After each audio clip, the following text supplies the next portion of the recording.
करते हैं। अब मेटल और नॉन मेटल्स में हमने तो इसके कंसेप्ट आपको बता दिया था कि इसकी जो फिजिकल प्रॉपर्टीज आप मेटल्स की बता दिया था कि मेटल हार्ड होते हैं, हार्डनेस इसकी एक प्रॉपर्टीज है। Metals are hard, metals hard होते हैं। ठीक, most of the metals are hard except alkali metal such as sodium हो गया, पोटेशियम हो गया, lithium are very soft metals, ये सॉफ्ट होते हैं। Sodium, potassium, lithium very soft metals होते हैं। These can be cut by using knife, इनको हम नाइफ सिंपल नाइफ से काट सकते हैं आसानी के साथ। ठीक, स्ट्रेंथ इनकी बता दिया था। ये आपके बेसिक जो मतलब एक तरीके से फिजिकल प्रॉपर्टीज ऑफ मेटल्स है वो सारी चीज़ें मैंने आपको बता दिया था। इनकी स्ट्रेंथ बता दिया था, स्टेट, साउंड, कंडक्शन, ठीक, मेलेबिलिटी और ductility, melting and boiling point, melting और बॉइलिंग पॉइंट के बारे में बता दिया था। डेंसिटी, कलर और आपका केमिकल प्रॉपर्टीज ऑफ मेटल्स के बताया। ये तो आपका फिजिकल प्रॉपर्टीज था। ऐसे केमिकल प्रॉपर्टीज ऑफ मेटल्स भी मैंने आपको बता दिया था कि मेटल्स की केमिकल प्रॉपर्टीज क्या हैं। तो बहुत सारी चीज़ें थी मेटल्स की फिजिकल प्रॉपर्टीज और केमिकल प्रॉपर्टीज को लेकर के। इसके बाद रिएक्शंस भी मैंने आपको बताया था कि मेटल जो होते हैं वो मतलब उनमें आसानी के साथ इलेक्ट्रिसिटी फ्लो हो जाती है, हीट एंड इलेक्ट्रिसिटी आसानी के साथ फ्लो हो जाती है। ठीक, reaction of aluminium metal with water, जब एल्युमिनियम को हम वाटर से रिएक्शंस कराते हैं, जैसे 2Al एल्युमिनियम को वाटर से रिएक्शन कराया गया, वाटर आपका 3H2O, बैलेंस कर लेंगे बाद में, तो ये क्या बनेगा, मेटेलिक ऑक्साइड बन जाएगा Al2O3 और प्लस में आपका हाइड्रोजन गैस निकलेगी 2H2, हाइड्रोजन गैस इवॉल्व हो जाएगी। तो ये आप जब मेटल को वाटर से रिएक्शंस कराते हैं, reaction of aluminium metal with water, तो जब reaction of aluminium metals with water is too slow to come into notice, but when steam is passed over aluminium metals, जब स्टीम इसमें pass किया जाता है aluminium oxide and hydrogen gas are produced, तो aluminium oxide बनेगा और hydrogen gas produced होगा। तो ये सारी प्रॉपर्टीज आपको हमने बता दिया था। अब नॉन मेटल्स का टॉपिक दूसरा था, नॉन मेटल्स का।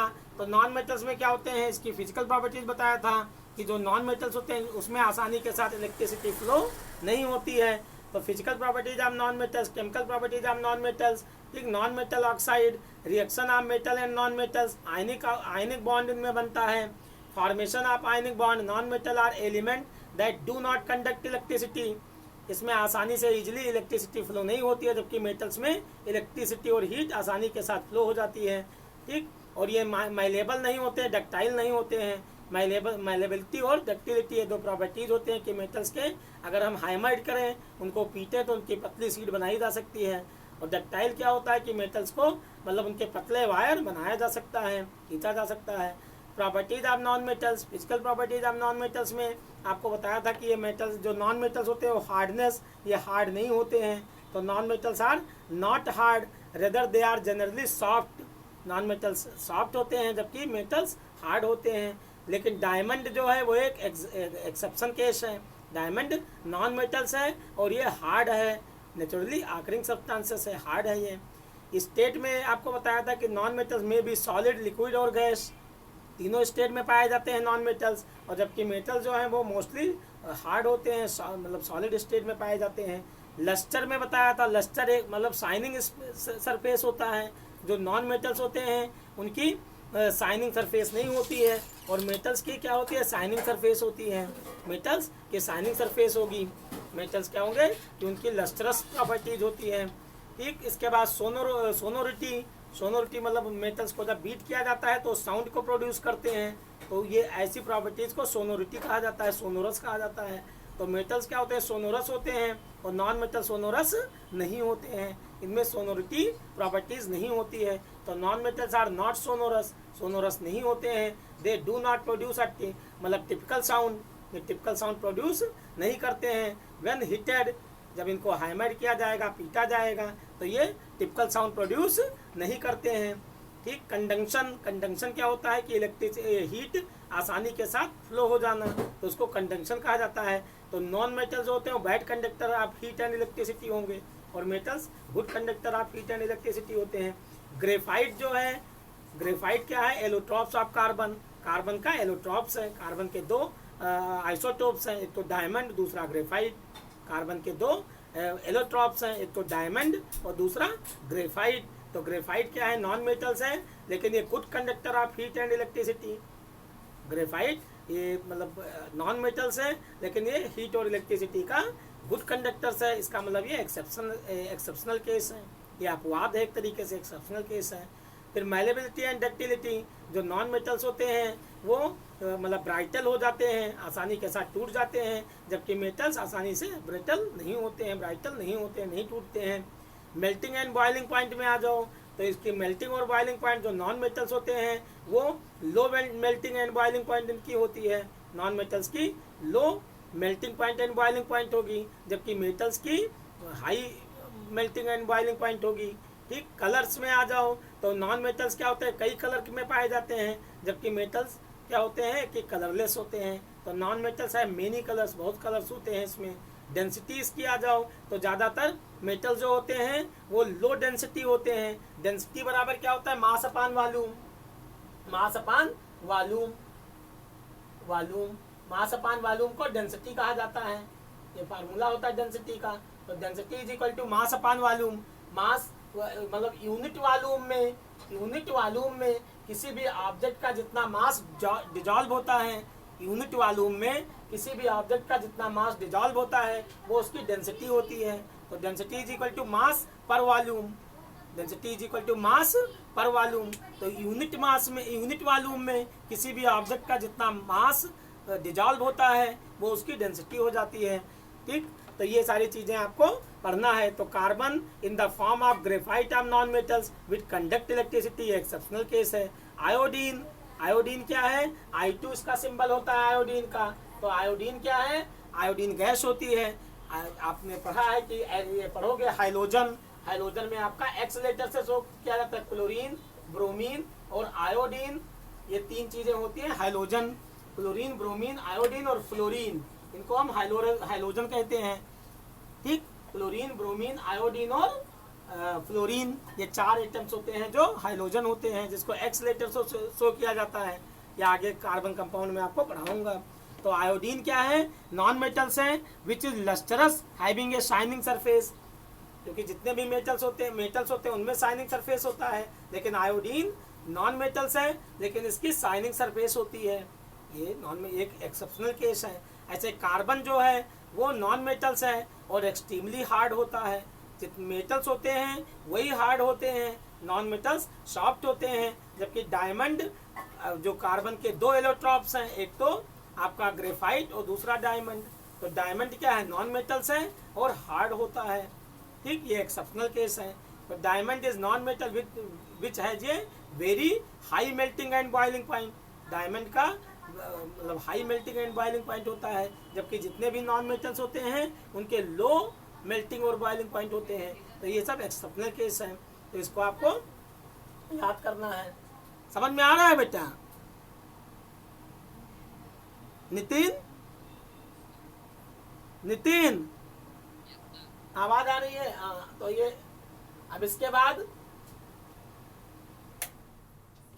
हम इनके reactions, chemical properties of non metals के रिएक्शंस हमने बताया था कि जब नॉन मेटल्स ऑक्सीजन से रिएक्शन करेंगे तो नॉन मेटेलिक ऑक्साइड बनाते हैं। जब जैसे कार्बन हो गया, कार्बन ऑक्सीजन से रिएक्शन करेगा तो कार्बन डाइऑक्साइड गैस बनेगी और हीट निकलेगी, हीट इवॉल्व होगी, हीट निकलेगी।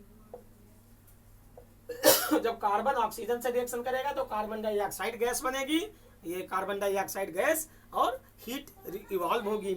ऐसे कार्बन जब ऑक्सीजन से मतलब 2 कार्बन जब ऑक्सीजन से रिएक्शन करेगा, O2 से कार्बन ऑक्सीजन से रिएक्शन करेगा तो कार्बन मोनोऑक्साइड भी बनेगा, 2CO कार्बन मोनोऑक्साइड, और हीट निकलेगी, HEAT हीट। ठीक, तो ये सब रिएक्शंस आपको याद करना है। सल्फर, ऐसे सल्फर जब ऑक्सीजन से रिएक्शन करेगा S+O2 तो gives SO2 sulphur dioxide gas बनेगी। तो जब मेटल्स जो है, नॉन मेटल्स हैं, वो ऑक्सीजन से रिएक्शन करेंगे तो नॉन मेटेलिक ऑक्साइड बनाते हैं। तो जब मतलब नॉन मेटल्स को ऑक्सीजन से रिएक्शन कराया जाता है तो नॉन मेटेलिक ऑक्साइड बनता है।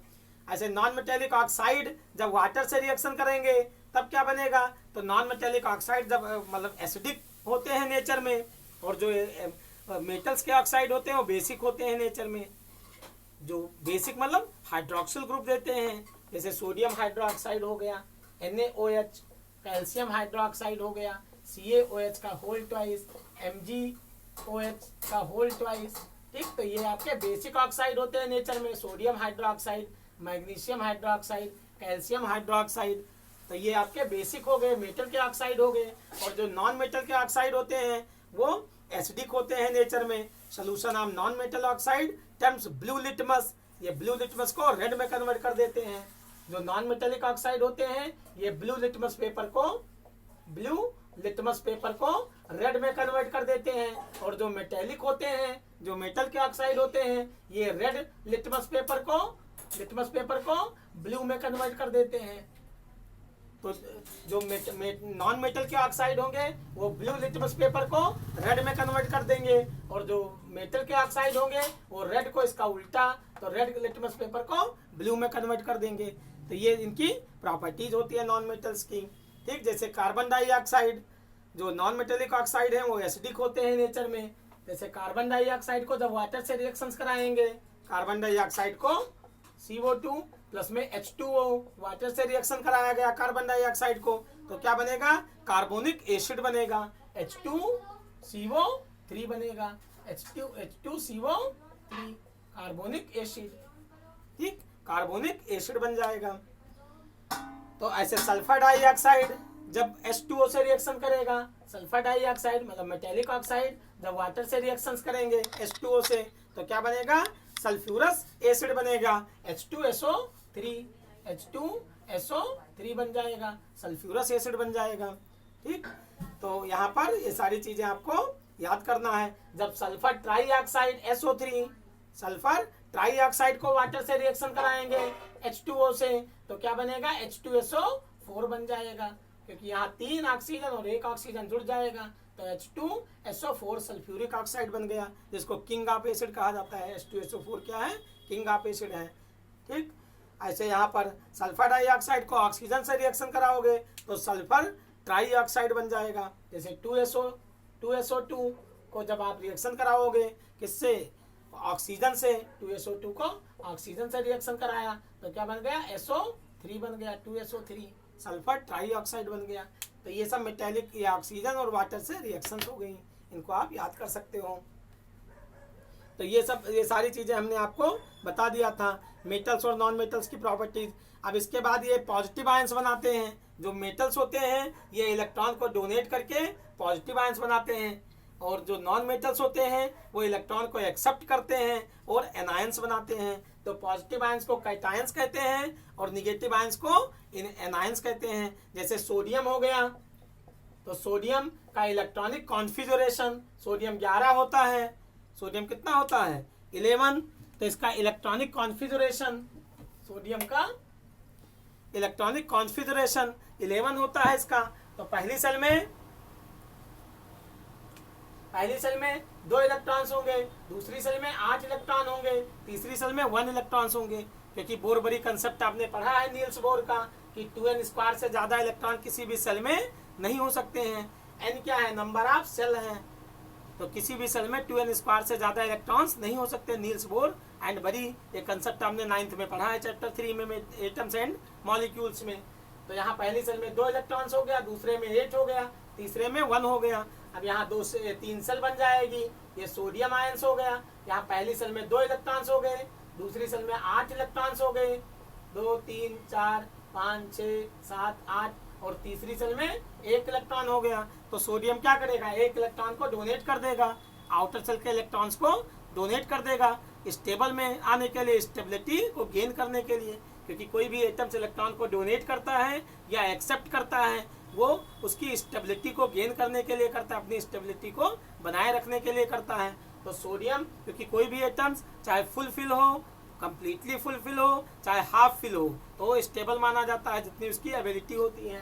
तो यहाँ पर 1 इलेक्ट्रॉन 2 दे देगा, क्योंकि या तो 8 हो हीलियम को छोड़ के, बाकी किसी के आउटर सेल में अगर 8 इलेक्ट्रॉन्स है, हीलियम में डुप्लीसिटी रूल फॉलो होता है, ये 2 इलेक्ट्रॉन्स में स्टेबिलिटी को गेन करता है हीलियम, और बाकी सबके आउटर सेल में 8 इलेक्ट्रॉन्स होते हैं। तो अगर किसी एटम्स के आउटर सेल में 8 इलेक्ट्रॉन्स हैं तो वो स्टेबल माना जाता है। आउटर सेल में तो इसके बाहरी सेल में 1 इलेक्ट्रॉन्स है। अब इसको 7 इलेक्ट्रॉन्स की रिक्वायरमेंट है स्टेबिलिटी गेन करने के लिए, तो ये क्या करेगा, 1 इलेक्ट्रॉन अपना दे देगा सोडियम, या 7 इलेक्ट्रॉन किसी से ले लेगा। दोनों कंडीशंस हो सकती है, 1 इलेक्ट्रॉन दे दें या 7 इलेक्ट्रॉन किसी से ले लें। तो 1 इलेक्ट्रॉन देना आसान है, 7 इलेक्ट्रॉन लेना मुश्किल है। 1 इलेक्ट्रॉन देना आसान है और 7 इलेक्ट्रॉन लेना मुश्किल है। तो ऐसी कंडीशंस में क्या करेगा, ये 1 इलेक्ट्रॉन अपना आउटर सेल का इलेक्ट्रॉन्स दे देगा और क्या बनाएगा, सोडियम आयंस बनाएगा।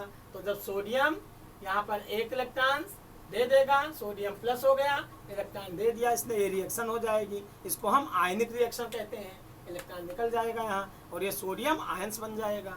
ठीक, ऐसे मैग्नीशियम, ये बाहरी सेल खत्म हो जाएगी, 2 ही सेल बचेगी। पहले 3 सेल थी, के सेल, एल सेल और एम सेल। अब ये बाहरी सेल खत्म हो गई तो यहाँ 2 सेल बची, के एल, और ये स्टेबल हो गया।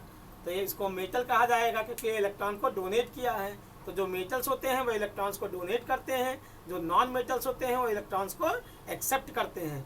इलेक्ट्रॉन्स को एक्सेप्ट करेंगे नॉन मेटल्स, और मेटल्स को डोनेट करेंगे, जो इलेक्ट्रॉन्स को डोनेट करेंगे वो कैटायंस बनाएंगे।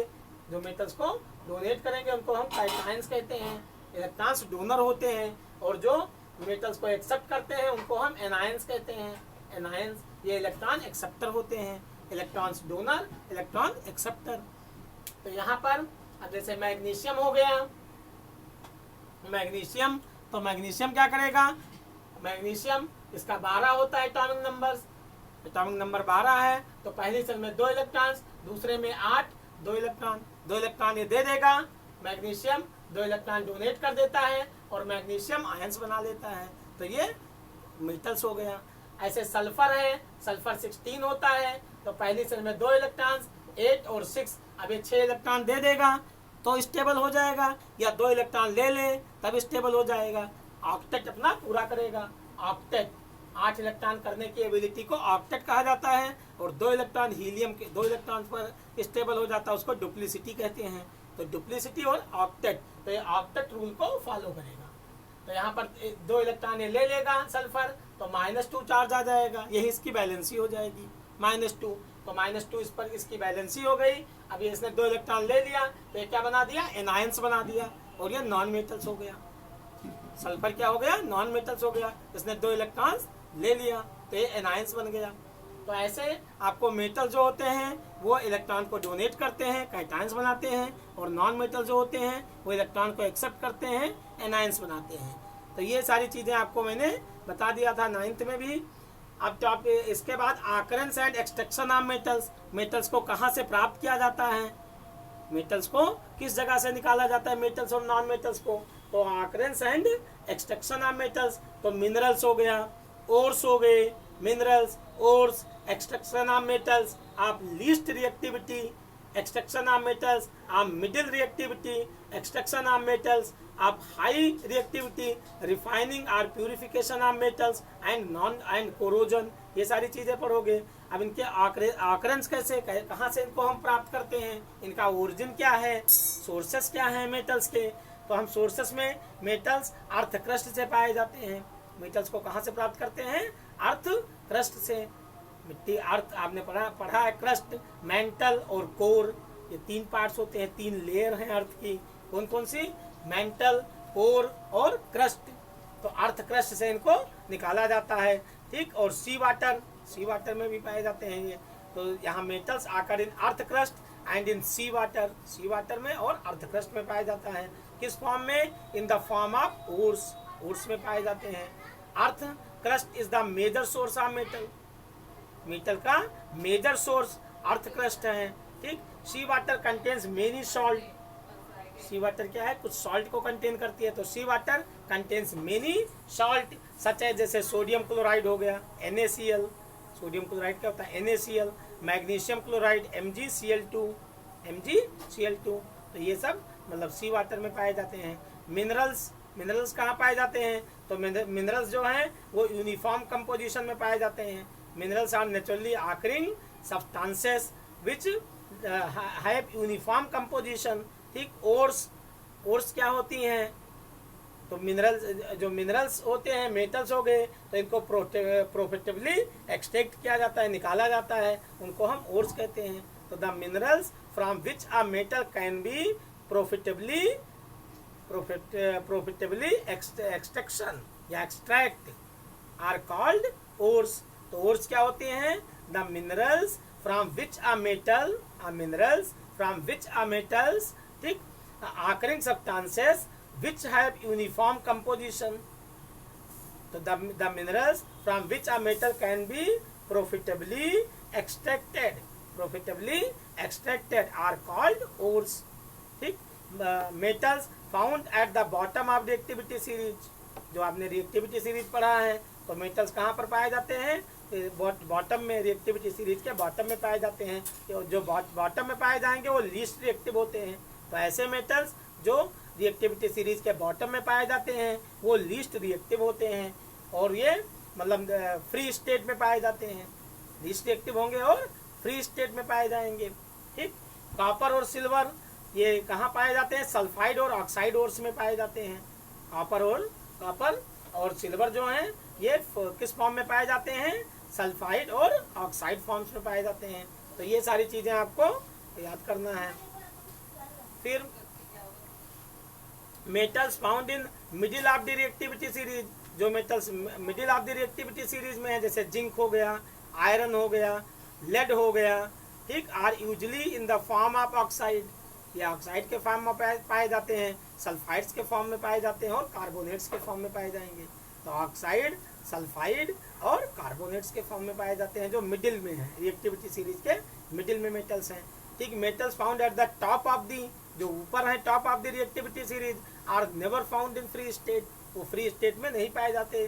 टॉप में कौन है? जैसे पोटेशियम हो गया, सोडियम हो गया, तो ये फ्री स्टेट में नहीं पाए जाते। कैल्शियम हो गया, मैग्नीशियम हो गया, एल्युमिनियम हो गया। तो पोटेशियम, ठीक, कैल्शियम और सोडियम, मैग्नीशियम और एल्युमिनियम, ठीक, ये सबके ये टॉप पर पाए जाते हैं, तो ये फ्री स्टेट में नहीं पाए जाते। ठीक, many metals are found in the form of oxide because oxygen is abundant in the nature are very reactive.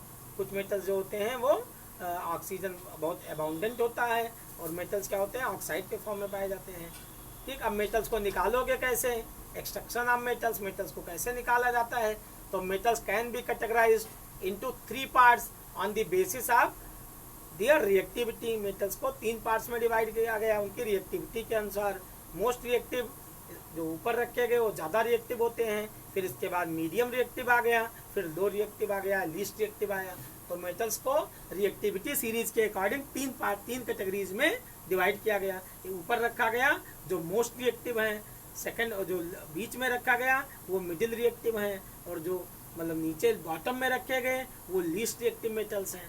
ठीक, अब यहाँ इसके बाद में आप 3 major steps involve in the extraction of metals, 3 major step use किया जाता है एक्सट्रैक्शन ऑफ मेटल्स में। कौन कौन से मेजर स्टेप्स हैं? एक तो कंसंट्रेशन या इनरिचमेंट ऑफ ओर्स, कंसंट्रेशन और इनरिचमेंट ऑफ ओर्स। दूसरा conversion of concentration, conversion of concentration ores into crude metals, conversion of concentration ores into crude metals में। और तीसरा रिफाइनिंग, रिफाइन करना, साफ करना, शुद्धिकरण करना, प्यूरिफिकेशन करना। तो refining of impure crude metals, refining of impure crude metals. तो 3 मेजर स्टेप्स लिया जाता है एक्सट्रैक्शन ऑफ मेटल्स के लिए।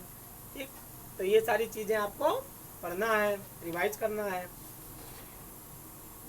अब हम एलॉयज का देख लेते हैं कि some examples of alloys. Alloy क्या होते हैं? एलॉय किसको कहा जाता है? तो alloy the homogeneous mixtures of 2 or more metals, the homogeneous mixtures of 2 or more metals, या एक मेटल्स हो एक नॉन मेटल्स हो, उनको हम एलॉय कहते हैं। जो homogeneous mixtures of 2 or more metals, या एक मेटल्स और दूसरा नॉन मेटल्स के मिक्सचर्स को एलॉय कहा जाता है। ठीक, अब यहाँ कई टाइप के एलॉय होते हैं।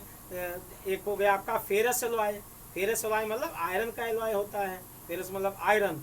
तो फेरस एलॉय में एन एलॉय इन विच आयरन या Fe इज प्रेजेंट, उसको हम फेरस एलॉय कहते हैं। जिसमें आयरन प्रेजेंट हो उसको हम फेरस एलॉय कहते हैं। जैसे आपका आयरन 86% हो गया, आप ले लो magnesium, magnesium steel manganese steel ले लिया गया, मैग्नीज स्टील।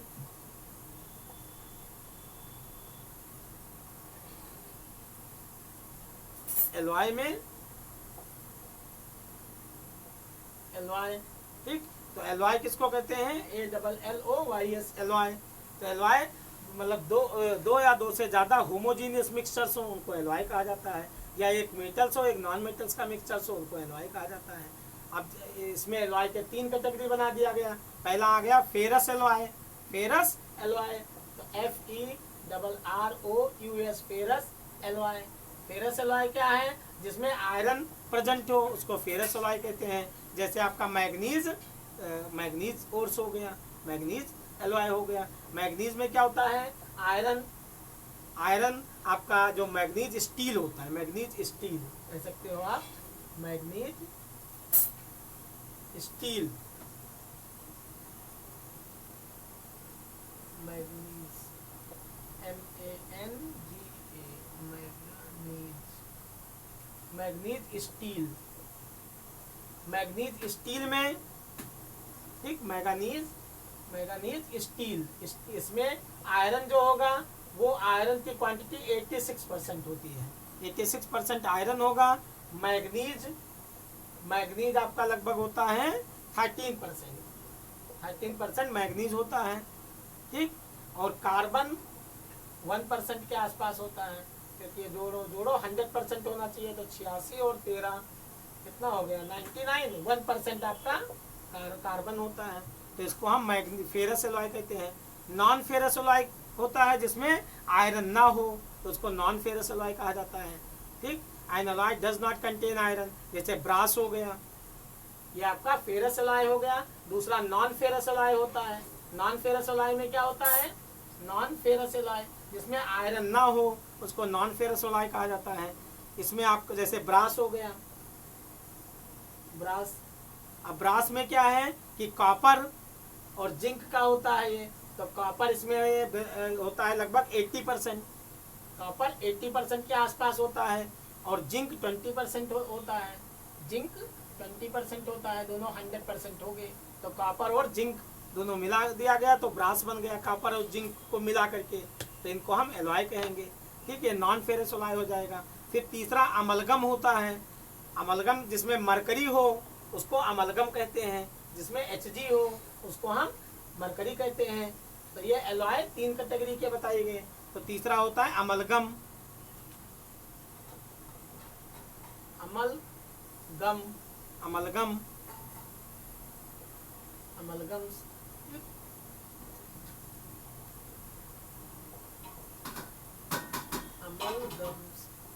अमलगम्स, अमलगम्स में मरकरी प्रेजेंट होता है, जिसमें मरकरी हो उसको अमलगम कहा जाता है, ठीक।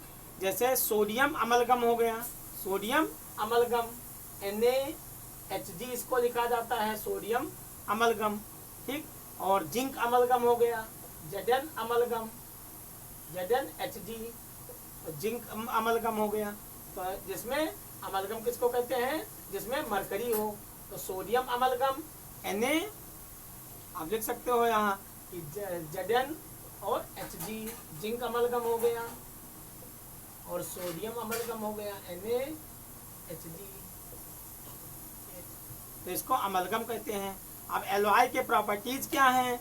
तो alloy are stronger than the metals, alloy जो होते हैं वो स्ट्रॉन्गर होते हैं मेटल से। तो alloy are stronger than the metals which they are obtained, जिससे ये ऑब्टेन किए जाते हैं। It is harder than the constituent metals, जिसमें मतलब ये मेटल से मिलकर बनते हैं, मेटल से नॉन मेटल से, तो ये मेटल जो मिला होगा उससे ज़्यादा हार्ड हो जाते हैं। मोर रेसिस्टेंस होते हैं, ये मोर रेसिस्टेंट टू कोरोजन, ये कोरोजन इनमें मतलब कोरोजन की एक्टिविटी इसमें नहीं होती है। मेल्टिंग पॉइंट एलॉय का लोअर होता है, जो कॉन्स्टिट्यूएंट मेटल्स हैं उनके रेस्पेक्ट में इनका मेल्टिंग पॉइंट क्या होता है? लोअर होता है, ठीक। जैसे आपका सोल्डर हो गया, ठीक, सोल्डर Sn 80% और लेड 50% मिल करके लोअर मेल्टिंग पॉइंट बना देता है देन Pb और Sn। जैसे आपका Sn आपका Sn टिन और लेड Pb, ये दोनों मिला करके SN 80% ले लिया गया, 80%, और लेड ले लिया गया 50%। ये सोल्डर और लेड आपका बन गया लेड, तो ये 50% के आसपास आ गया, 50%। तो ये दोनों मिला करके इनका मेल्टिंग पॉइंट क्या होगा, ज़्यादा बन जाएगा, जबकि SN और PB से ज़्यादा मेल्टिंग पॉइंट होगा इनका, लोअर देन PB और SN। ठीक, electrical conductivity are alloy are lower than the constituent metals. Electrical conductivity of alloys are lower than the constituent metals. तो melting point of alloy are मतलब lower than PB and SN। आप कह सकते हो melting point of alloy are lower than the constituent metals.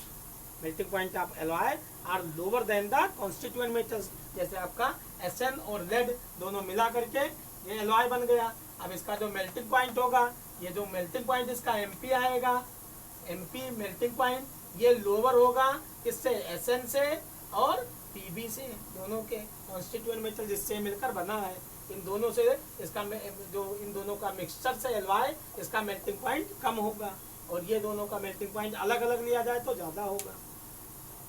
ठीक, तो सम अब यहाँ एलॉय जैसे आपका ब्रास हो गया, ब्रास किसका होता है, कॉपर और जिंक को मिला करके ब्रास बन जाता है। ब्रोंज में कॉपर और SN मिल करके बनता है। कॉपर 90% होता है और SN लगभग 20% होता है। ब्रास में 80% कॉपर होता है और 20% आपका जिंक होता है। ठीक, सोल्डर जो आपके सोल्डर हैं 50% लेड बनता है उसमें और 50% SN बनता है। ठीक, फिर आपका ड्यूरेल्यूमिन ये भी आपका मतलब एलॉय होता है। ड्यूरेल्यूमिन में एल्युमिनियम से मिलकर बनता है वो, तो एल्युमिनियम क्या होता है लगभग 95% और कॉपर लगभग होता है 4% कॉपर होता है। मैग्नीज भी मिला होता है 0.5% के आसपास, और मैग्नीज 0.5% होता है, और मरकरी भी होता है, मैग्नीशियम भी होता है 0.5%। तो आपका मैग्नीज Mn 0.5%, Mn और प्लस में Mg, और प्लस में आपका एल्युमिनियम और कॉपर, प्लस में एल्युमिनियम और कॉपर, ये चारों से मिल करके एलॉय बन जाता है। इसको हम ड्यूरेल्यूमिन कहते हैं, ड्यूरेल्यूमिन, DURALUMIN, ड्यूरेल्यूमिन। ठीक, तो ड्यूरेल्यूमिन ये आपका चार चीजें मिल करके बन गया। स्टील, जो स्टील के बर्तन आते हैं इसमें 99.95% यह आयरन होता है और 0.05% कार्बन होता है। तो 99.95% लगभग 99.95% यह आयरन होता है और 0.05% आसपास कार्बन होता है। स्टेनलेस स्टील आता है, स्टेनलेस स्टील में यह आयरन इसमें 74%